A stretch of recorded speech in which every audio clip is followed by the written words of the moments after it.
আসসালামু আলাইকুম এভরিওয়ান, কেমন আছেন সবাই? আমি ফারহিন সকাল সকাল চলে আসলাম আমার চ্যানেল জীবন সুন্দর থেকে। এই তো দেখুন সকালবেলা অঝোরে বৃষ্টি ঝরছে। আমার মেয়েকে স্কুলের জন্য রেডি করছি। আজকে বৃহস্পতিবার হাফ ক্লাস হবে, তো ওকে স্কুলে দিয়ে এসে দেখি আপনাদের ভাইয়া আর পিচ্চি এখনও ঘুমাচ্ছে। এদিকে খালা চলে এসেছে, খালা রান্নাঘরে কাজ করছে। আমি আবার সাফাকে আনতে চলে গেলাম, সেখান থেকে সাফাকে নিয়ে চলে গিয়েছিলাম নানু আর খালামণিকে দেখার জন্য ফরাজি হসপিটালে। এই তো ওদের অবস্থা, নানুর কোনো ঘুম নেই, নিন্দ নেই।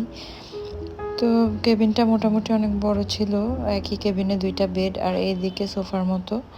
তো বাসায় চলে আসলাম, আসলে অনেক টায়ার্ড লাগছিল, বৃষ্টির দিন, যেহেতু মুরগির মাংস ছিল ভাবলাম যে একটু সবজি খিচুড়ি রান্না করি।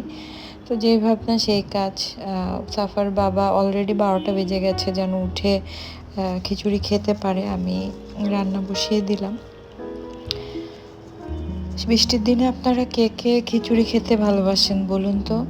আমরা কিন্তু বৃষ্টির দিনে এরকম পাতলা খিচুড়ি খেতে অনেক পছন্দ করি। এই তো ফাইনাল লুক।